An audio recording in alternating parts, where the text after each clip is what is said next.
नमस्कार दोस्तों, good evening सभी को। दोस्तों, जैसा कि स्क्रीन पर आप लोग टॉपिक का नाम देख पा रहे हैं, इंडियन कॉन्स्टिट्यूशनल डेवलपमेंट। आज से एक नई सीरीज की हम शुरुआत कर रहे हैं, इंडियन पॉलिटी और इंडियन पॉलिटी की क्वेश्चन सीरीज। ये जो क्वेश्चन सीरीज दोस्तों आपके सामने आएगी, ये question series completely English medium. जितने भी क्वेश्चंस डाले जाएंगे वो कंप्लीट इंग्लिश मीडियम में डाले जाएंगे। ये केवल इंग्लिश मीडियम के स्टूडेंट्स के लिए। इसके बाद हिंदी मीडियम की सीरीज़ भी आएगी और एक ऐसी सीरीज़ भी लेकर आएंगे जो कि बाइलिंगुअल होगी, हिंदी और इंग्लिश मीडियम के लिए। लेकिन जो शुरुआत इस सीरीज़ की कर रहे हैं, क्वेश्चन सीरीज़ की, वो इंग्लिश मीडियम से क्या क्या विशेषताएं इस क्लास की अपनी रहेंगी। सबसे पहली बात तो कि कम्प्लीटली इंग्लिश मीडियम रहेगी। दूसरी बात, जितने भी क्वेश्चन आपको दिए जाएंगे वो क्वेश्चन दोस्तों चैप्टर वाइज दिए जाएंगे। ऐसा नहीं है कि कोई भी क्वेश्चन कहीं से उठाकर दे दिया। टोटल क्वेश्चन जो दिए जाएंगे वो चैप्टर वाइज क्वेश्चन यहाँ पर प्रोवाइड करवाए जाएंगे। कंप्लीट इंडियन पॉलिटी और इंडियन पॉलिटी के कंप्लीट चैप्टर्स, जैसे कि आज का आप लोग चैप्टर देख रहे हैं, इंडियन कॉन्स्टिट्यूशनल डेवलपमेंट, भारत का संवैधानिक विकास। आपके सामने जो प्रश्न लिखे हुए होंगे वो लिखे हुए होंगे इंग्लिश में, और मैं आपसे बात करता हुआ चलूँगा दोनों लैंग्वेज में, इंग्लिश और हिंदी दोनों लैंग्वेज में। तो आज का जो आपका टॉपिक है वो है दोस्तों कॉन्स्टिट्यूशनल डेवलपमेंट, भारत का संवैधानिक विकास। और संवैधानिक विकास के चैप्टर को लेकर जितने भी प्रश्न जो एग्ज़ाम के लिए इम्पोर्टेंट हैं, जिनके एग्ज़ाम में पूछे जाने की पॉसिबिलिटी है, उन प्रश्नों पे आज हमें चर्चा करनी है। तो जितने भी प्रश्न आपको इस टॉपिक को लेकर करवाए जाएं, उम्मीद है कि आप साथ में बने रहेंगे और एक एक प्रश्न पर हम डिटेल से चर्चा करते हुए भी चलेंगे, उस पर डिस्कस करते हुए चलेंगे कि इसकी क्या डिटेल है हर एक प्रश्न को लेकर। दूसरी बात कि अगर किसी भी प्रश्न को लेकर आपका किसी भी प्रकार का कोई डाउट बचता है तो ये यहाँ पर कॉन्टैक्ट नंबर दिए हुए हैं, ये मेरे ही कॉन्टैक्ट नंबर है, आप कभी भी इन पर कॉन्टैक्ट कर सकते हैं, बट ओनली व्हाट्सएप, क्योंकि थोड़ा सा समय की कमी के कारण कॉल पर बात नहीं हो पाएंगी, तो इन पर आप व्हाट्सएप कीजिएगा। चलिए एक एक प्रश्न पे हम चर्चा करें। सबसे पहला प्रश्न जो आपके सामने दोस्तों आ रहा है, आपका पहला क्वेश्चन है कि the cabinet mission to India was headed by. India में दोस्तों जो कैबिनेट मिशन आया उसके हेड कौन थे, उसके अध्यक्ष कौन थे। इंडिया में जो कैबिनेट मिशन आया उसके दोस्तों हेड कौन थे, उसके अध्यक्ष कौन थे, ये आपसे पूछा जा रहा है। And your first option is Stafford Cripps, second option AV Alexander, third option Lord Pethick Lawrence, and last option none of these. चार ऑप्शन दोस्तों आपके सामने दिए हुए हैं। पहला ऑप्शन है स्टेफर्ड क्रिप्स, दूसरा ऑप्शन है एवी अलेक्जेंडर, तीसरा ऑप्शन है लॉर्ड पैथिक लॉरेंस, और लास्ट ऑप्शन आपके सामने है दोस्तों नन ऑफ दीज। सही आंसर की यदि हम बात करें किस प्रश्न के लिए आपका सही आंसर क्या होगा, तो जो आपका राइट आंसर होगा इस प्रश्न के लिए वो राइट आंसर होगा दोस्तों, जो कैबिनेट मिशन इंडिया में आया था उस कैबिनेट मिशन के जो हेड बनाए गए थे वो कैबिनेट मिशन के हेड थे दोस्तों लॉर्ड पैथिक लॉरेंस। अब थोड़ा सा मैं आपको बता देता हूँ एक बार कैबिनेट मिशन के बारे में कि क्या था ये कैबिनेट मिशन। दोस्तों ध्यान रखें कि जो कैबिनेट मिशन इंडिया में भेजा गया, ये ब्रिटेन के प्रधानमंत्री क्लेमेंट एटली के द्वारा इंडिया में भेजा गया था।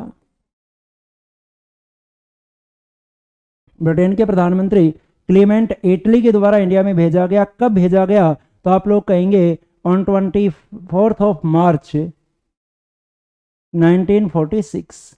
24 मार्च 1946 को कैबिनेट मिशन इंडिया में भेजा जाता है ब्रिटेन के प्रधानमंत्री क्लेमेंट एटली के द्वारा। इस कैबिनेट मिशन में जो टोटल मेंबर थे, वो कैबिनेट मिशन में दोस्तों टोटल मेंबर हुआ करते 3 मेंबर। नंबर ऑफ मेंबर्स यहाँ पर है 3, 3 मेंबर यहाँ पर हुआ करते। वो 3 सदस्य कौन कौन हुआ करते, तो दोस्तों ध्यान रखेंगे कि लॉर्ड पैथिक लॉरेंस जो इस मिशन के हेड बनकर आए थे, इस मिशन के अध्यक्ष बनकर आए थे। इसके अलावा 2 मेंबर और, जिनमें एक स्टेफर्ड क्रिप्स और एक एवी अलेक्जेंडर। जो आपके सामने तीनों ही ऑप्शन दिए गए हैं, ये ध्यान रखना कि ये तीनों ही ऑप्शन, ये तीनों ही कैबिनेट मिशन के मेंबर बनकर आए हैं, स्टेफर्ड क्रिप्स, एवी अलेक्जेंडर और पैथिक लॉरेंस। जिसमें से लॉर्ड पैथिक लॉरेंस हैं वो इस मिशन के हेड बनकर आते हैं, इस मिशन के अध्यक्ष बनकर आते हैं, और स्टेफर्ड क्रिप्स और एवी अलेक्जेंडर ये दोनों इसके मेंबर बनकर आए थे। दूसरी एक बात आपको और बता दूं कि स्टेफर्ड क्रिप्स भारत में एक मिशन आया था 22 मार्च 1942। 22 मार्च 1942 को इंडिया में एक मिशन आया था जिसका नाम है क्रिप्स मिशन, और ये वही क्रिप्स मिशन है जिस क्रिप्स मिशन को महात्मा गांधी ने एक नाम दिया था। महात्मा गांधी ने इसे कहा था आउटडेटेड चेक, हिंदी में हम इसे कहते हैं उत्तर तिथीय चेक। जिस क्रिप्स मिशन को महात्मा गांधी ने आउटडेटेड चेक कहा, उस क्रिप्स मिशन का जो हेड बन के आया था उस क्रिप्स मिशन का दोस्तों हेड बन के आया था स्टेफर्ड क्रिप्स। ये आपके पहले क्वेश्चन की डिटेल। चलिए अगले प्रश्न पे यदि हम बात करें कि अगला क्या प्रश्न आपके सामने स्क्रीन पर आ रहा है, तो देखिए दोस्तों नेक्स्ट क्वेश्चन आपके सामने है कि the constitution of India was adapted by the, first option है governor general, second option British parliament, third option constitute assembly and last option parliament of India. प्रश्न आपसे पूछा जा रहा है the constitution of India was adapted by the governor general, British parliament, constitute assembly या फिर parliament of India. Hindi में अगर हम कहें the constitution of India, Bharat का संविधान वाज अडेप्टेड बाय द, किसके द्वारा ग्रहण किया गया, किसके द्वारा स्वीकार किया गया। भारत का जो संविधान था, जो संविधान बनकर तैयार हुआ, वो दोस्तों किसके द्वारा अडेप्ट किया गया, वो किसके द्वारा स्वीकार किया गया, किसके द्वारा ग्रहण किया गया। तो दोस्तों इस प्रश्न के लिए जो आपका राइट आंसर होगा वो राइट आंसर होगा आवर कॉन्स्टिट्यूट असेंबली, हमारी संविधान सभा।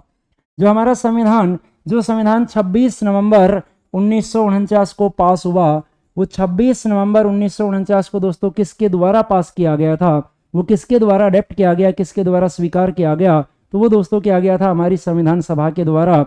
26 नवंबर 1949 का दिन, और दोस्तों 26 नवंबर 1949 के दिन, इस दिन संविधान सभा के 284 मेंबर ने, हमारी कॉन्स्टिट्यूशन असेंबली के 284 मेंबर्स ने हमारे कॉन्स्टिट्यूशन पर साइन किए, सिग्नेचर किए।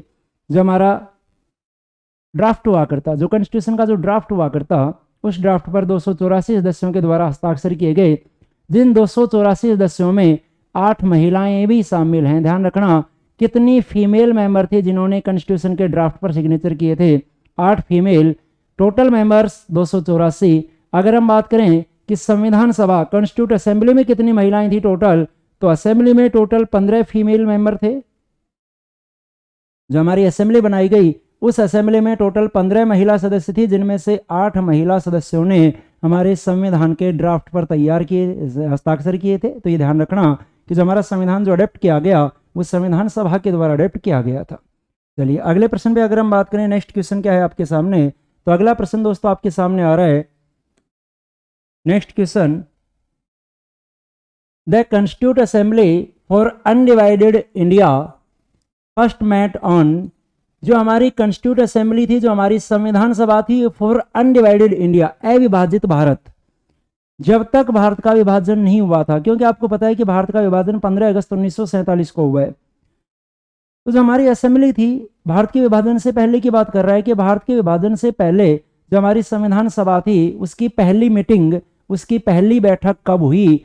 तो आप ध्यान रखेंगे कि जो हमारी संविधान सभा थी, उसकी दोस्तों पहली बैठक हुई थी 9 दिसंबर 1946, 9 दिसंबर 1946, 9 दिसंबर 1946 के दिन संविधान सभा की पहली बैठक हुई। लेकिन इस बैठक में संविधान निर्माण को लेकर कोई कार्य नहीं किया गया, क्योंकि जो मुस्लिम लीग था, उस मुस्लिम लीग के द्वारा पहली बैठक का विरोध कर दिया गया था, पहली बैठक का बहिष्कार कर दिया गया था। ध्यान रखें, संविधान सभा की जो फर्स्ट मीटिंग हुई दोस्तों, वो फर्स्ट मीटिंग 9 दिसंबर 1946 को हुई थी।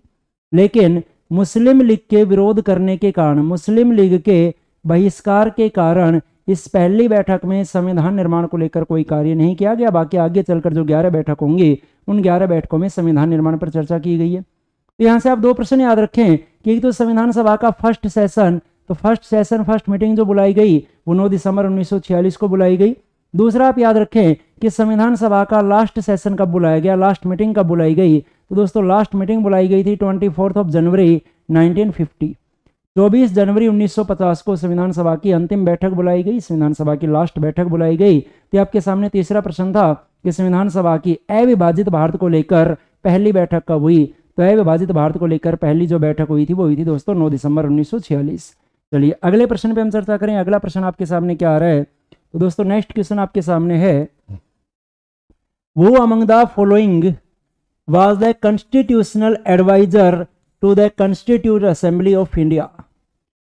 आपसे पूछा जा रहा है दोस्तों कि वो वाज द कॉन्स्टिट्यूशनल एडवाइजर, संवैधानिक सलाहकार कौन था to the constituent assembly of India, Bharat की संविधान सभा का।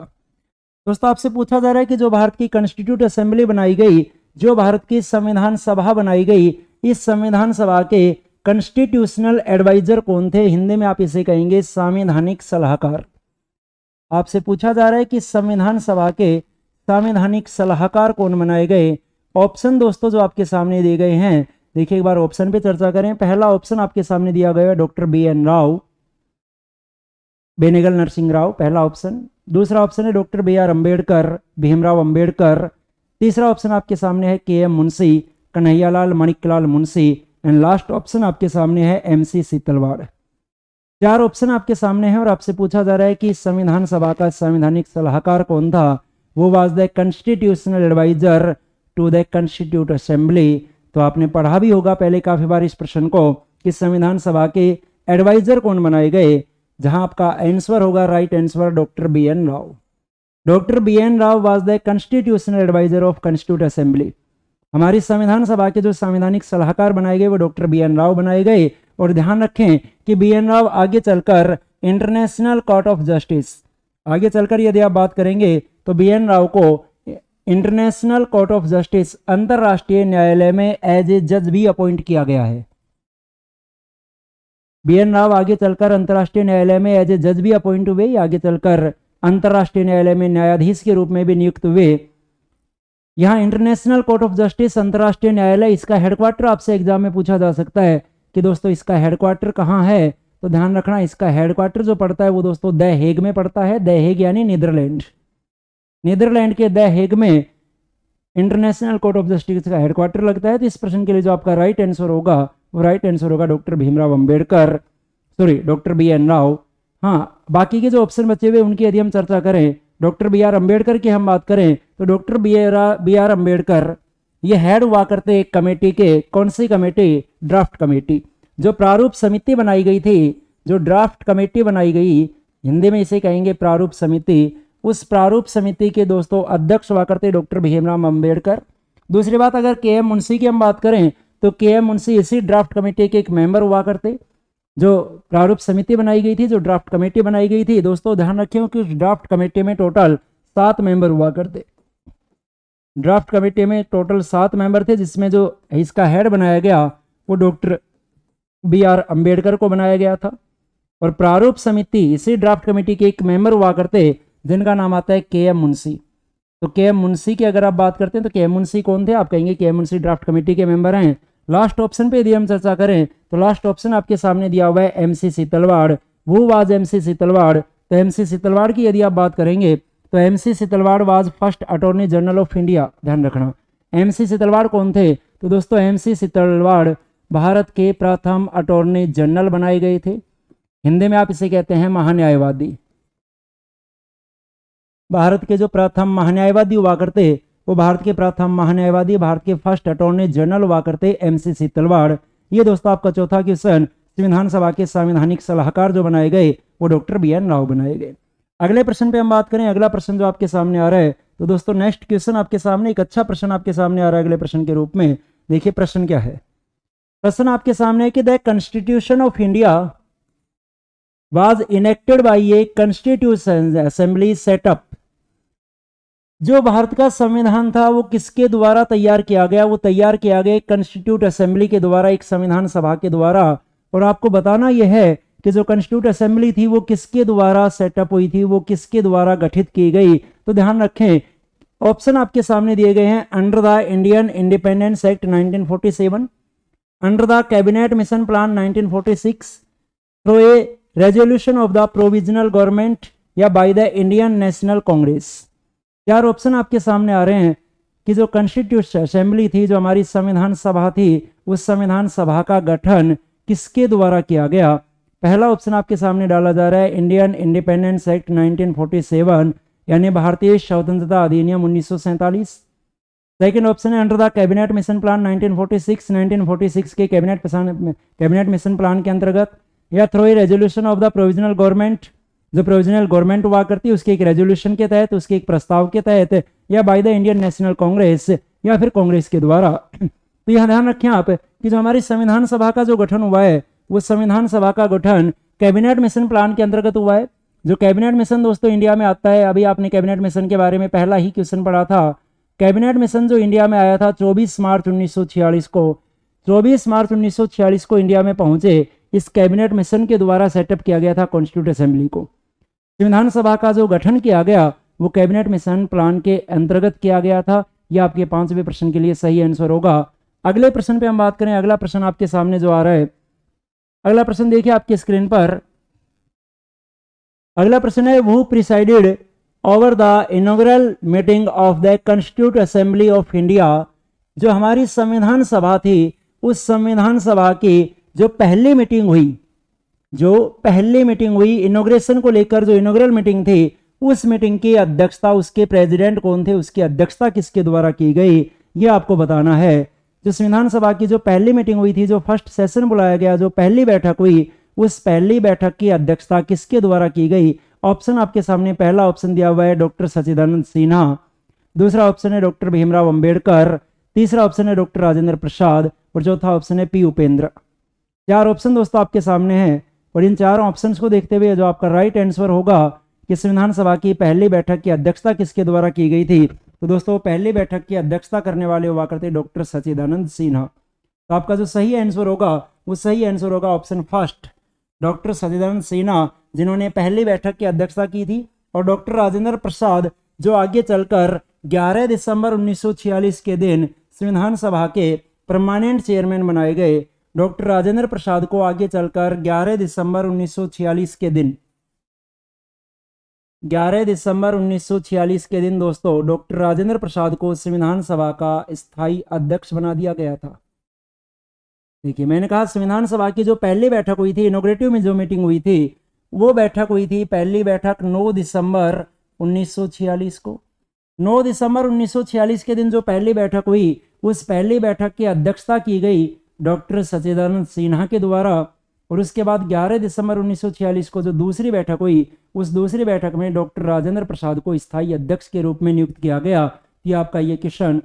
अगले प्रश्न पे हम बात करें कि अगला प्रश्न आपके सामने क्या आ रहा है। दोस्तों अगला प्रश्न देखिए, नेक्स्ट क्वेश्चन 7वां क्वेश्चन आपके सामने है। 7वां प्रश्न आपके सामने है, who among the following was the chairman of the draft committee of the Indian constitution. वो अमंग द फॉलोइंग निम्नलिखित में से कौन वाज द चेयरमैन था ऑफ द ड्राफ्ट कमेटी का ऑफ द इंडियन कॉन्स्टिट्यूशन। हमारे संविधान सभा की जो ड्राफ्ट कमेटी बनाई गई, जो प्रारूप समिति बनाई गई, उस प्रारूप समिति के अध्यक्ष कौन हुआ करते, ये आपसे पूछा जा रहा है। और ऑप्शन आपके सामने 4 option, doctor Rajendra Prasad, Tej Bahadur Sapru, C Rajagopalachari and BR Ambedkar, Bhimrao Ambedkar. अभी मैंने कुछ देर पहले आपको बताया था कि जो ड्राफ्ट कमेटी बनाई गई, जो प्रारूप समिति बनाई गई, उस प्रारूप समिति के अध्यक्ष बनाए गए थे डॉक्टर भीमराव अंबेडकर। तो इस प्रश्न को लेकर जो आपका राइट आंसर होगा वो राइट आंसर होगा डॉक्टर भीमराव अंबेडकर।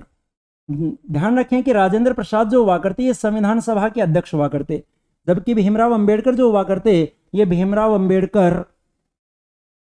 प्रारूप समिति के अध्यक्ष, ड्राफ्ट कमेटी के अध्यक्ष हुआ करते। ये आपका 7वां क्वेश्चन। अगले प्रश्न पे दोस्तों हम चर्चा करें।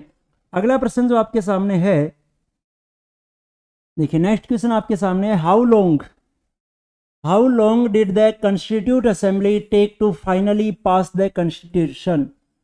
हमारी कॉन्स्टिट्यूट असेंबली ने, हमारी संविधान सभा ने हाउ लॉन्ग कितना टाइम लिया था फाइनली पास करने में, किसको, हमारे कॉन्स्टिट्यूशन को। हमारी संविधान सभा ने हमारे संविधान को फाइनली पास करने में लगभग कितना समय लिया था। Your first option is about 6 month in 1949, 1949 में लगभग 6 महीने का समय। सेकेंड ऑप्शन है एग्जैक्टली ए ईयर सिंस नवंबर 26, 1948, 26 नवंबर 1948 से ठीक 1 वर्ष का समय। या फिर अबाउट 2 ईयर सिंस 15 अगस्त 1947, 15 अगस्त 1947 से लगभग 2 साल का समय। या फिर about 3 years since December 9, 1946। Last option है 9 दिसंबर 1946 से लगभग 3 साल का समय। आपसे जो प्रश्न पूछा जा रहा है कि हमारी संविधान सभा ने हमारे संविधान को फाइनली पास करने में लगभग कितना समय लिया था, तो दोस्तों आपको पता है कि हमारी संविधान सभा की जो पहली बैठक हुई थी, वो पहली बैठक हुई थी 9 दिसंबर 1946 को। 9 दिसंबर 1946 को संविधान सभा की पहली बैठक हुई, जहां से संविधान निर्माण का कार्य शुरू हुआ। और फाइनली जो हमारे संविधान को एक फाइनल टच मिला है, जो फाइनली पास हुआ है, वो फाइनली दोस्तों पास हुआ है 26 नवंबर 1949 को। यानी 9 दिसंबर 1946 से संविधान बनाने की प्रक्रिया शुरू होती है और वो फाइनली पास होता है जाकर 26 नवंबर 1949। तो 1946 से 1949 तक यदि आप देखेंगे तो आपके पास जो टोटल समय आएगा वो लगभग 3 साल का समय आएगा। तो आपका जो राइट आंसर होगा वो होगा अबाउट 3 ईयर्स, लगभग 3 साल का समय। और वो 3 साल का समय कहाँ से, तो 9 दिसंबर 1946 से लेकर 9 दिसंबर 1946 से लेकर लगभग आगे 3 साल का समय लगा है। तो आपका राइट आंसर होगा about 3 years since 9th of December 1946, ही आपका राइट आंसर होगा। अगले प्रश्न पे बात करें, 9वां प्रश्न आपके सामने है दोस्तों। 9वां क्वेश्चन आपके सामने आ रहा है, वो was the president of the constituent assembly. संविधान सभा के प्रेसिडेंट कौन थे, संविधान सभा के अध्यक्ष कौन थे, तो ये तो मैं आपको अभी बता भी चुका हूं। कई कॉन्स्टिट्यूट असेंबली के जो अध्यक्ष बनाए गए वो अध्यक्ष बनाए गए थे डॉक्टर राजेंद्र प्रसाद। तो यहाँ तो मुझे कुछ आपको समझाने की आवश्यकता नहीं है, आपका राइट आंसर होगा डॉक्टर राजेंद्र प्रसाद। अगले प्रश्न पे चर्चा करें हम सीधे तौर पर, तो अगला 10वां प्रश्न आपके सामने जो आ रहा है वो 10वां प्रश्न देखिए, अच्छा प्रश्न है दोस्तों। एक 10वां प्रश्न आपके सामने आ रहा है, The demand for the Constituent Assembly was put forward by the Indian National Congress in 1936 at its session held at। The demand for the Constituent Assembly, संविधान सभा की मांग, was put रखी गई forward by the Indian National Congress in 1936, 1936 में कांग्रेस के किस अधिवेशन में, किस सेशन में, 1936 के समय कांग्रेस के किस अधिवेशन में संविधान सभा की मांग रखी गई, ये आपको बताना है। और आपका पहला ऑप्शन है दोस्तों कानपुर, दूसरा ऑप्शन है बॉम्बे, तीसरा ऑप्शन है लखनऊ और चौथा ऑप्शन है लाहौर। और दोस्तों मैं चाहूंगा कि इस प्रश्न का आंसर आप मुझे एक बार कमेंट करके बताएं कि चारों में से कौन सा अधिवेशन 1936 में आयोजित हुआ था। 1936 में कांग्रेस का कौन सा अधिवेशन आयोजित हुआ था जिस अधिवेशन में संविधान सभा की मांग की गई। इस प्रश्न का आंसर आप मुझे बताएंगे कमेंट करके, और इसका जो फाइनल आंसर होगा आपकी कमेंट पढ़ने के बाद अगली जो क्लास होगी, अगला जो सेशन होगा, उस अगले सेशन में इसका आपको आंसर बताया जाएगा। अगला प्रश्न देखिए दोस्तों, अगला प्रश्न एक अच्छा प्रश्न आपके सामने आ रहा है आपकी स्क्रीन पर। मैच द फॉलोइंग, निम्नलिखित को मैच कीजिए, इनका मिलान कीजिए। मिलान आपको करना है, क्या दिया हुआ है दोस्तों, एक तरफ दिया हुआ है कमेटीज ऑफ कॉन्स्टिट्यूट असेंबली, संविधान सभा की कमेटी, एक तरफ आपके सामने दी गई है संविधान सभा की जो समितियां बनाई गई थी वो, और दूसरी तरफ आपके सामने लिखा हुआ है दोस्तों उनके चेयरमैन के नाम। कौन सी समिति के चेयरमैन कौन थे, कौन सी समिति के अध्यक्ष कौन थे, ये आपको बताना है। तो दोस्तों सबसे पहली कमेटी आपके सामने आ रही है ड्राफ्ट कमेटी, दूसरी कमेटी है committee on fundamental and minority rights, तीसरी कमेटी है union constitution committee and last committee है वर्किंग कमेटी। ये आपके सामने दोस्तों 4 ऑप्शन आ रहे हैं और आपको बताना है कि इनमें से कौन सी कमेटी के अध्यक्ष कौन रहे। ऑप्शन आप एक तरफ देख रहे हैं वल्लभ भाई पटेल, दूसरा ऑप्शन आपके सामने आ रहा है जवाहरलाल नेहरू, तीसरा ऑप्शन आपके सामने आ रहा है कन्हैयालाल माणिक्यलाल मुंशी और चौथा ऑप्शन आपके सामने आ रहा है डॉक्टर भीमराव अंबेडकर। अगर फाइनल आंसर की बात करें, देखिए एक एक कमेटी को हम देखें तो सबसे पहले जो आपके सामने आ रही है दोस्तों ड्राफ्ट कमेटी, अभी मैंने आपको बताया था कि ड्राफ्ट कमेटी के चेयरमैन हुआ करते हैं डॉक्टर भीमराव अंबेडकर, यानी एक से जो मिलाया जाएगा वो ए से मिलेगा दोस्तों चौथा, जो कि 3 में दिया हुआ है। 3 ऑप्शन ऐसे हैं जिनमें पहले का चौथा दिया हुआ है, तो यहां से तो आपका आंसर नहीं निकल के आएगा। अगली कमेटी देखो, अगली कमेटी है दोस्तों committee on fundamental and minority rights, मौलिक अधिकार और अल्पसंख्यकों के अधिकारों की समिति, जिसके अध्यक्ष हुआ करते दोस्तों वल्लभ भाई पटेल। अब देखिए बी मिलेगा दोस्तों पहले से जाकर वल्लभ भाई पटेल, ए मिल रहा है जाकर चौथे से, बी मिल रहा है दोस्तों जाकर पहले से, तो बी में पहला यहाँ 2 जगह आ गया, यानी ये ऑप्शन आपका बाहर हो चुका है। सेकंड ऑप्शन आपका बाहर हो चुका है, ऑप्शन आपके सामने 2 बचे हुए हैं सी और डी। अगली कमेटी देखिए, अगली कमेटी दोस्तों आपके सामने आ रही है यूनियन कॉन्स्टिट्यूशन कमेटी, संघ संविधान समिति, और संघ संविधान समिति के दोस्तों अध्यक्ष हुआ करते पंडित जवाहरलाल नेहरू। यानी सी का जो सही मेल होगा वो होगा ऑप्शन सेकंड से, सी का सही मेल होगा ऑप्शन सेकंड से। ये ऑप्शन भी आपका बाहर हो चुका है। अब आपके सामने केवल एक ऑप्शन बचा हुआ है, लास्ट ऑप्शन वर्किंग कमेटी, और वर्किंग कमेटी के दोस्तों चेयरमैन हुआ करते कन्हैयालाल माणिक्यलाल मुंशी, जिन्हें हम शॉर्ट में कहते हैं के एम मुंशी। यहाँ आपका जो राइट आंसर होगा वो राइट आंसर होगा ऑप्शन डी। ऑप्शन डी दोस्तों आपका राइट आंसर है कि ड्राफ्ट कमेटी के अध्यक्ष doctor Ambedkar, constitution on committee on fundamental and minority rights ये वल्लभ भाई पटेल की हुआ करती, union constitution committee Pandit Jawaharlal Nehru. And working committee जो कार्य समिति हुआ करती वो हुआ करती कन्हैयालाल माणिक्यलाल मुंशी। ये आपका क्वेश्चन नंबर 11वां। अगले प्रश्न पे दोस्तों हम बात करें, अगला प्रश्न जो आपके सामने आ रहा है, नेक्स्ट क्वेश्चन फिर कुछ ऐसा ही क्वेश्चन है, मैच द फॉलोइंग। यहाँ भी आपको इनको सुमेलित करना है, यहाँ भी आपको इनको सही मैच करना है। अब क्या क्या दिया हुआ है देखिए, एक तरफ आपके सामने डेट लिखी हुई है जुलाई 22, 1947। इस दिन क्या काम हुआ था। अब 4 ऑप्शन आपके सामने है। Adoption of national song by the constituent assembly, जो हमारा नेशनल सॉन्ग है, जो हमारा राष्ट्रीय गीत है, उस राष्ट्रीय गीत को स्वीकार किया गया संविधान सभा के द्वारा। तो ये आपको याद होगा कि कब स्वीकार किया गया था, ऑन 24 जनवरी 1950।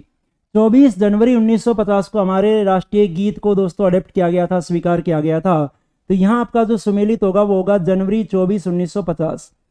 यानी बी का जो मेल होगा वो बी का मेल होगा पहले से। अब देख लीजिए बी का मेल पहले से 1, 2 और 3, 3 ऑप्शन में दिया हुआ है। यहां से आपका आंसर नहीं निकल के आएगा। अगला देखिए, अगला है adoption of national emblem by the government. एक है adoption of national calendar by the government, एक है adoption of national flag by the constituent assembly. संविधान सभा के द्वारा नेशनल फ्लैग, राष्ट्रीय ध्वज को कब स्वीकार किया गया। तो ये आपका पढ़ा हुआ होगा कि राष्ट्रीय ध्वज तिरंगे को जो अडॉप्ट किया गया था वो किया गया था 22 जुलाई 1947। तो देखिए चौथे का जो मेल होगा वो होगा पहले से, यानी ए का होगा चौथा, ए का होगा चौथा। एक जगह यहाँ पर आ रहा है और एक जगह यहाँ पर आ रहा है। ये ऑप्शन आपका बाहर हो चुका है। ए का चौथा होगा, बी का पहला होगा। यहाँ ए का चौथा तो है पर बी का पहला नहीं है, ये ऑप्शन बाहर हो गया। ये आपका राइट आंसर बनेगा। यहीं से केवल 2 का ही मेल करने से आपका आंसर निकल के आ रहा है। बाकी चारों की डेट एक बार बता देता हूँ। जो नेशनल सॉन्ग को जो अडॉप्ट किया गया था वो 24 जनवरी 1950। यहां मैंने आपको बता दिया नेशनल फ्लैग को अडॉप्ट किया गया 22 जुलाई 1947। National calendar, national calendar Bharat का राष्ट्रीय संवत, भारत का राष्ट्रीय संवत कौन सा है दोस्तों, शक संवत। भारत का राष्ट्रीय संवत शक संवत कब अडॉप्ट किया गया था, 22 मार्च 1957। 22 मार्च 1957 शक संवत को राष्ट्रीय संवत घोषित किया गया। इसके बारे में आपको थोड़ी सी बात और बता देता हूं। जो शक संवत है दोस्तों, इस शक संवत की जो शुरुआत की गई थी वो शुरुआत की गई थी 78 ईस्वी में। किसके द्वारा। आपने इतिहास में एक वंश का नाम पढ़ा होगा, कुषाण वंश। इतिहास में आपने कुषाण वंश को पढ़ा होगा। इस कुषाण वंश का दोस्तों एक शासक हुआ करता जिसका नाम है कनिष्क। कुषाण वंश का एक महान एक प्रतापी शासक हुआ कनिष्क। इस कुषाण वंश के शासक कनिष्क के द्वारा 78 ईस्वी में शक संवत की शुरुआत की गई। और 78 ईस्वी में कनिष्क के द्वारा जिस शक संवत की शुरुआत की गई उसी शक संवत को 22 मार्च 1957 के दिन भारत का राष्ट्रीय संवत स्वीकार किया गया। तो यहाँ आपका नेशनल कैलेंडर यानी 22 मार्च 1957 ऑप्शन 3। नेशनल एम्बलम राष्ट्रीय प्रतीक की आप बात करेंगे तो राष्ट्रीय प्रतीक दोस्तों स्वीकार किया गया था 26 जनवरी 1950। ऑप्शंस को देखते हुए आपका जो राइट आंसर होगा वो राइट आंसर होगा ऑप्शन फर्स्ट। ये आपका राइट आंसर होगा। चलिए अगले प्रश्न पे बात करें। अगला प्रश्न दोस्तों आपके सामने 13वां क्वेश्चन। 13वां क्वेश्चन है the design of the national flag. The design of the national flag was adopted by the constituent assembly of India. राष्ट्रीय ध्वज का जो डिजाइन जो स्वीकार किया गया वो कब स्वीकार किया गया था। ये मैं अभी आपको बताया, पीछे वाले क्वेश्चन में आपको बताया मैंने कि 22 जुलाई 1947 ही आपका राइट आंसर है। जो राष्ट्रीय ध्वज जो स्वीकार किया गया वो दोस्तों 22 जुलाई 1947 को स्वीकार किया गया था। इसकी तो हम चर्चा अभी कर ही चुके हैं, ज्यादा आपको बताने की आवश्यकता नहीं है। यहाँ आपका सही आंसर होगा 22 जुलाई 1947। अगले प्रश्न पे बात करें। अगला प्रश्न दोस्तों आपके सामने है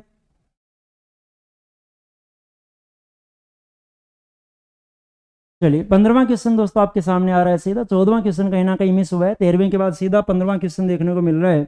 तो वो एक क्वेश्चन कहीं ना कहीं 14वां क्वेश्चन मिस हुआ है। 13वां क्वेश्चन जो आपने सोल्व किया है इसके बाद सीधा 15वां क्वेश्चन स्क्रीन पे आ रहा है। चलो कोई बात नहीं, 14वां क्वेश्चन कहीं ना कहीं मिस हो गया, बाद में करवा दूंगा। देखिए 14वां क्वेश्चन 15वां क्वेश्चन आपके सामने आ गया।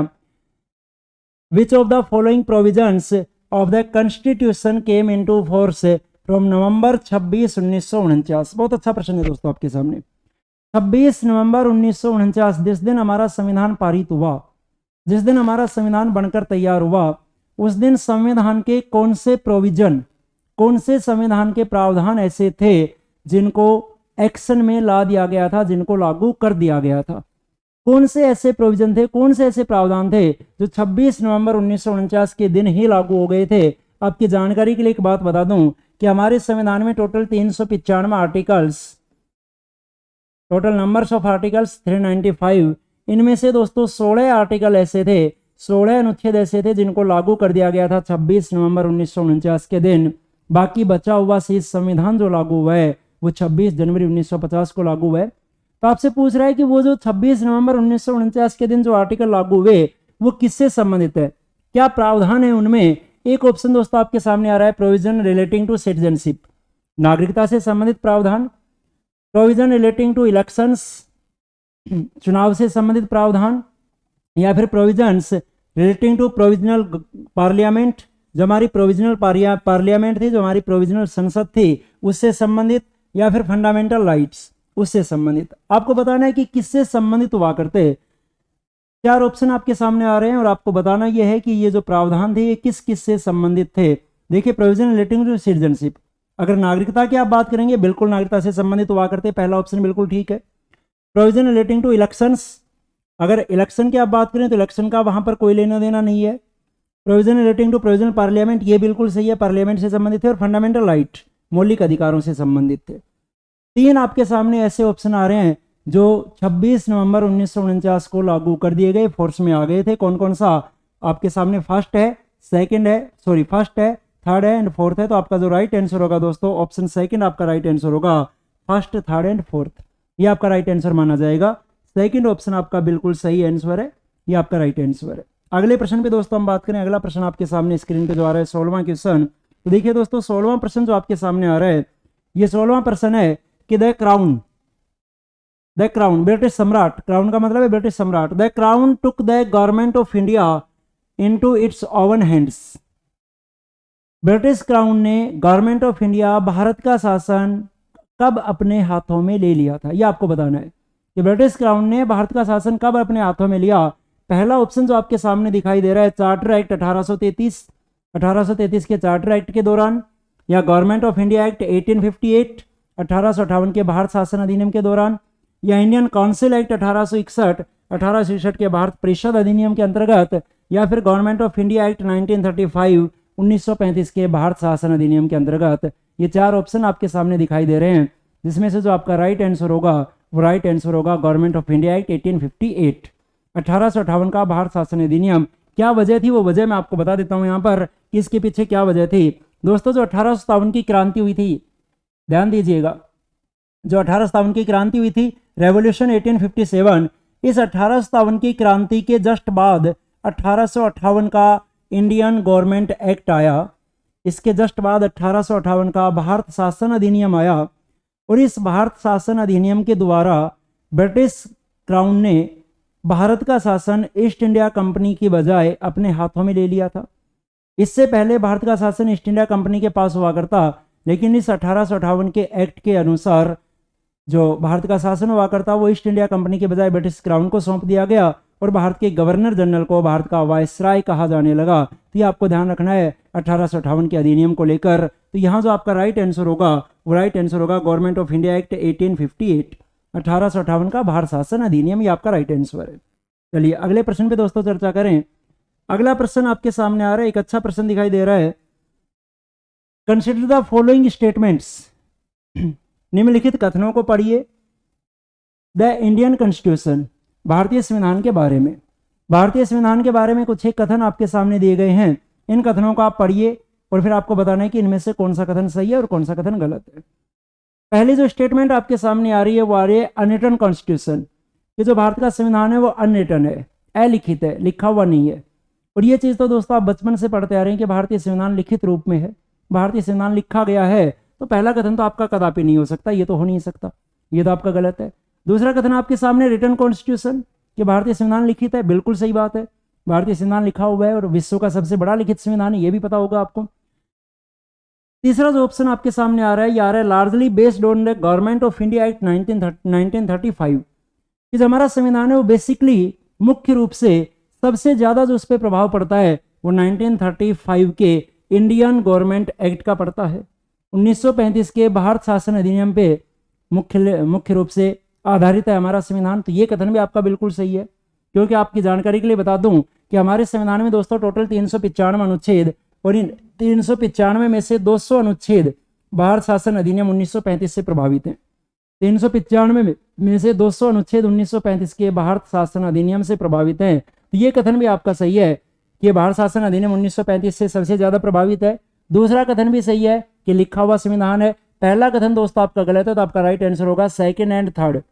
Second and third are correct. ढूंढ लीजिए कहाँ है आपका राइट ऑप्शन। ऑप्शन सेकंड आपका राइट ऑप्शन है कि second and third are correct. दूसरा और तीसरा ऑप्शन बिल्कुल सही है। ये आपका क्वेश्चन नंबर 17। अगले प्रश्न पे हम बात करें। 18वां प्रश्न दोस्तों आपके सामने जो दिखाई दे रहा है स्क्रीन पर, देखिए 18वां क्वेश्चन आपके सामने है, which of the following was adapted from the Maurya density. Maurya density जो भारत का मौर्य वंश रहा, उस मौर्य वंश से क्या ग्रहण किया गया है, वहां से क्या अडेप्ट किया गया है in the emblem of government of India, Bharat सरकार के राष्ट्रीय एम्बलम में, नेशनल एम्बलम में, राष्ट्रीय प्रतीक में। जो भारत सरकार का जो राष्ट्रीय चिन्ह है, उस राष्ट्रीय चिन्ह में मौर्य वंश से क्या लिया गया है, यह आपको बताना है। 4 ऑप्शंस आपके सामने है, 4 लाइन्स, 4 शेर, या चैरेट व्हील, या फिर हॉर्स, या फिर वर्ड्स सत्यमेव जयते। ये तो आपने कई बार पढ़ा होगा। जो सत्यमेव जयते लिया गया है, ये दोस्तों मुंडक उपनिषद से लिया गया है। जो सत्यमेव जयते जो लिया गया है, ये दोस्तों कहाँ से लिया गया है, ये तो लिया गया है मुंडक उपनिषद से। ये तो आपका आंसर होगा नहीं। यहां पर मैं बात करूं कि मौर्य वंश से क्या लिया गया है, तो देखिए एक मौर्य शासक हुए अशोक। अगर मौर्य सम्राटों में हम बात करें तो भारत का पहला मौर्य सम्राट रहा चंद्रगुप्त मौर्य, फिर चंद्रगुप्त मौर्य का बेटा बिंदुसार, फिर बिंदुसार का बेटा अशोक। तो अशोक का जो एक स्तंभ है, उस अशोक के स्तंभ से यहाँ पर 4 शेर, ये जो 4 शेरों की जो आकृति है, जो हमारे नेशनल एम्बलम में आपको दिखाई देती है, जो हमारे राष्ट्रीय चिन्ह में आपको दिखाई देती है, ये 4 शेरों की आकृति दोस्तों कौन से वंश से ली गई है, ये मौर्य वंश से ली गई है। और मौर्य वंश के भी कौन से शासक, मौर्य वंश के शासक अशोक के स्तंभ से ली गई है। अशोक स्तंभ से ली गई 4 शेर की आकृति जिसे हमारे राष्ट्रीय चिन्ह में शामिल किया गया है। तो आपका जो राइट आंसर होगा, वो राइट आंसर होगा 4 शेर यहाँ पर मौर्य वंश से लिए गए। ऑप्शन फर्स्ट आपका राइट आंसर है। अगले प्रश्न पे बात करें दोस्तों। अगला क्वेश्चन आपके सामने क्वेश्चन नंबर 19वां क्वेश्चन है, वो प्रपोज्ड द प्रियम्बल। जो हमारी प्रियम्बल है, जो हमारी प्रस्तावना है, before the draft committee of the constitution, संविधान की प्रारूप समिति के सामने प्रियम्बल यानी प्रस्तावना किसने प्रस्तुत की थी, यह आपको बताना है कि प्रियम्बल किसके द्वारा प्रेजेंट की गई ड्राफ्ट कमेटी के सामने। ऑप्शन जो आपके सामने हैं, एक ऑप्शन आपके सामने है पंडित जवाहरलाल नेहरू, एक ऑप्शन आपके सामने है डॉक्टर भीमराव अंबेडकर, एक ऑप्शन है दोस्तों BN राव, और एक ऑप्शन है महात्मा गांधी। जो प्रियम्बल प्रेजेंट की गई, ये ध्यान रखें दोस्तों, प्रियम्बल प्रेजेंट की गई थी पंडित जवाहरलाल नेहरू के द्वारा। कब, तो आप लोग कहेंगे 13 दिसंबर 1946। 13 दिसंबर 1946 पंडित जवाहरलाल नेहरू ने एक प्रस्ताव दिया था, जिसे हम लोग कहते हैं उद्देश्य प्रस्ताव। 13 दिसंबर 1946 के दिन नेहरू जी के द्वारा ऑब्जेक्टिव रेजोल्यूशन प्रेजेंट किया गया। 13 दिसंबर 1946 को पंडित जवाहरलाल नेहरू के द्वारा उद्देश्य प्रस्ताव दिया गया, और यही उद्देश्य प्रस्ताव आगे चलकर भारतीय संविधान की प्रस्तावना बना है। 13 दिसंबर 1946 को नेहरू जी के द्वारा जो ऑब्जेक्टिव रेजोल्यूशन दिया गया था, वही ऑब्जेक्टिव रेजोल्यूशन 26 नवंबर 1949 को बना प्रियम्बल ऑफ कॉन्स्टिट्यूशन। सीधा सा मेरा कहने का मतलब यह है कि 26 नवंबर 1949 को जो प्रियम्बल का रूप जो मिला है, वो प्रियम्बल पहले 13 दिसंबर 1946 के दिन उद्देश्य प्रस्ताव के रूप में प्रस्तुत की गई थी। किसके द्वारा, पंडित जवाहरलाल नेहरू। तो दोस्तों यहाँ जो आपका राइट आंसर होगा, वो राइट आंसर होगा पंडित जवाहरलाल नेहरू। ऑप्शन फर्स्ट ये आपका बिल्कुल सही आंसर है। अगले प्रश्न पे बात करें तो अगला प्रश्न जो आपके सामने आपकी स्क्रीन पर आ रहा है, which of the following is correct regarding the Indian constitution.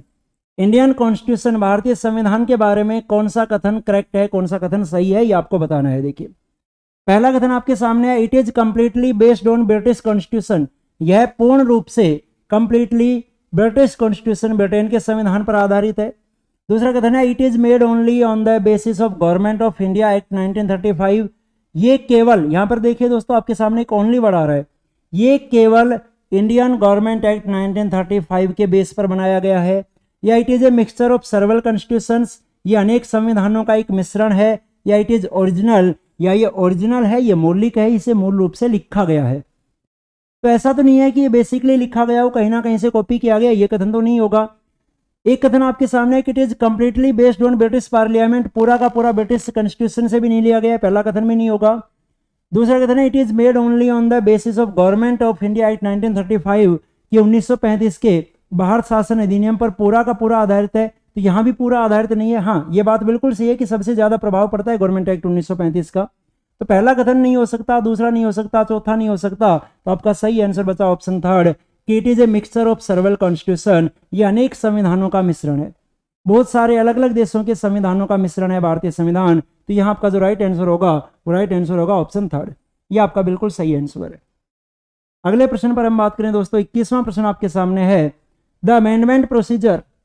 Amendment procedure, संविधान संशोधन का प्रोसीजर, संविधान संशोधन की प्रक्रिया laid down in the constitution, ली गई है संविधान में ऑफ इंडिया, भारत के संविधान में, is on the pattern of, किस देश के पैटर्न पर संविधान संशोधन की प्रक्रिया को अपनाया गया है, ये आपको बताना है। पहला ऑप्शन आपके सामने है government of India act 1935, second option आपके सामने है government of India act 1947, third option आपके सामने कॉन्स्टिट्यूशन ऑफ साउथ अफ्रीका या कॉन्स्टिट्यूशन ऑफ यूके। तो ध्यान रखेंगे कि जब आप फॉरेन सोर्सेज पढ़ते हैं, मैं पहले करवा चुका हूं फॉरेन सोर्सेज का टॉपिक, इसी चैनल पर मैं आपको करवा भी चुका हूं भारतीय संविधान के विदेशी स्रोत, foreign sources of Indian constitution. अगर आपने अभी तक उस टॉपिक को नहीं पढ़ा तो एक बार देख लीजिए, वहां मैंने सारा आपको बताया हुआ है कि क्या क्या भारतीय संविधान में कौन कौन से देश का क्या क्या प्रभाव है। तो अगर आप अमेंडमेंट प्रोसीजर देखेंगे, संविधान संशोधन की प्रक्रिया देखेंगे, तो वो दोस्तों साउथ अफ्रीका से कहीं ना कहीं प्रभावित है। तो आपका राइट आंसर यहाँ पर होगा constitution of south Africa, option third आपका बिल्कुल सही आंसर होगा। अगले प्रश्न पे बात करें, अगला प्रश्न 22वां प्रश्न दोस्तों आपके सामने है, वो was the first foreign minister of free India. Free India के प्रथम विदेश मंत्री कौन थे, स्वतंत्र भारत के पहले विदेश मंत्री कौन थे, ये आपको बताना है। पहला ऑप्शन आपके सामने है जवाहरलाल नेहरू, दूसरा ऑप्शन है गुलजारीलाल नंदा, तीसरा ऑप्शन है लाल बहादुर शास्त्री और चौथा ऑप्शन है जॉन मथाई। अगर विदेश मंत्री की हम बात करें तो दोस्तों यहाँ ध्यान रखें कि भारत के पहले, स्वतंत्र भारत के पहले विदेश मंत्री बनाए गए थे पंडित जवाहरलाल नेहरू। आपका जो बिल्कुल सही आंसर होगा वो सही आंसर होगा पंडित जवाहरलाल नेहरू, ऑप्शन फर्स्ट आपका राइट आंसर होगा। अगले प्रश्न पर बात करें, अगला प्रश्न आपके सामने आ रहा है, the constitution of India was promulgated on January 26, 1950। भारत का संविधान 26 जनवरी 1950 को लागू हुआ, क्यों, ये आपको बताना है कि भारतीय संविधान को 26 जनवरी 1950 के दिन ही क्यों लागू किया गया, ये आपको बताना है। अब ऑप्शन आपके सामने आ रहे हैं। पहला ऑप्शन है this day was being celebrated as the independence day since 1929, कि 26 जनवरी के दिन को 1929 से संविधानता दिवस, इंडिपेंडेंस डे के रूप में मनाया गया था, पहला ऑप्शन। दूसरा ऑप्शन है it was the wish of the farmers of the constitution, ये संविधान के निर्माताओं की इच्छा थी, जो हमारे संविधान निर्माता थे उनकी इच्छा थी। या फिर the British did not want to leave India earlier than, कि जो ब्रिटिश थे, जो अंग्रेज थे, वो इससे पहले, इस डेट से पहले did not want to leave India, Bharat को नहीं छोड़ना चाहते थे। या it was an auspicious day, ये एक स्पेशल दिन था, ये एक विशेष दिन था। तो आपका जो राइट आंसर होगा वो राइट आंसर होगा दोस्तों ऑप्शन फर्स्ट। डिटेल क्या है, थोड़ी सी डिटेल एक बार आपको बता दूं। देखिए, दिसंबर 1929 में 31 दिसंबर 1929 का दिन, इस दिन दोस्तों कांग्रेस का लाहौर अधिवेशन हुआ, कांग्रेस का लाहौर सेशन हुआ। और इस लाहौर अधिवेशन में जो अध्यक्ष रहे वो रहे पंडित जवाहरलाल नेहरू। इस लाहौर अधिवेशन में पंडित जवाहरलाल नेहरू ने कंप्लीट फ्रीडम की डिमांड रखी, पूर्ण स्वाधीनता की मांग रखी है। कैसी स्वाधीनता, जहां कानून भी हमारा होगा और शासन भी हमारा होगा। कंप्लीट फ्रीडम की डिमांड रखी गई और साथ में ये निर्णय किया गया, ये डिसाइड किया गया कि जब तक हमें कंप्लीट फ्रीडम नहीं मिल जाएगी तब तक आने वाली हर एक 26 जनवरी को हम इंडिपेंडेंस डे के रूप में सेलिब्रेट करेंगे। तो 26 जनवरी को हम भारत का इंडिपेंडेंस डे, स्वाधीनता दिवस 26 जनवरी को मनाया जाने लगा। और जब बाद में भारत का संविधान लागू हुआ तो केवल इसी वजह से लागू हुआ था 26 जनवरी के दिन, क्योंकि 26 जनवरी के दिन को हमने भारत के स्वाधीनता दिवस के रूप में मनाया था। और ये प्रश्न कई दफ़ा एग्जाम में रिपीट हो चुका है, तो आप ध्यान रखें इसको विशेष रूप से कि 26 जनवरी के दिन को हमने स्वाधीनता दिवस के रूप में मनाया था, इसलिए इसकी वजह थी। अगले प्रश्न पे दोस्तों हम बात करें, अगला और आज की क्लास के लिए आपका लास्ट क्वेश्चन। तो लास्ट क्वेश्चन की दोस्तों अगर हम बात करें तो लास्ट क्वेश्चन आपके सामने है, India became a sovereign democratic and Republic country on. Bharat एक सॉवरेन कंट्री कब बना, एक डेमोक्रेटिक कंट्री कब बना और एक रिपब्लिक कंट्री कब बना, when India became a sovereign nation, एक democratic nation and a republic nation. तो इसके लिए जो आपका राइट आंसर होगा वो राइट आंसर होगा ऑन 26 जनवरी ऑफ 1950। 26 जनवरी 1950 को इंडिया एक सॉवरेन कंट्री के रूप में, एक डेमोक्रेटिक कंट्री के रूप में और एक रिपब्लिक कंट्री के रूप में सामने आया था। इस प्रश्न के लिए आपका सही आंसर होगा 26 जनवरी 1950। ये दोस्तों हमने कॉन्स्टिट्यूशनल डेवलपमेंट, संवैधानिक विकास के टॉपिक को लेकर कुछ एक प्रश्नों पे बात की है। अब इसके बाद कल बात करेंगे हम अगले टॉपिक पर, और अगला टॉपिक आपका जो भी रहेगा, शायद कल हम बात करेंगे प्रीएम्बल ऑफ कॉन्स्टिट्यूशन, भारतीय संविधान की प्रस्तावना को लेकर। तो अगला टॉपिक आपका जो भी रहेगा उस टॉपिक में भी आप लोग साथ बने रहेंगे इसी प्रकार से। धन्यवाद दोस्तों, अगले टॉपिक के साथ कल मिलेंगे एक नई वीडियो में। धन्यवाद।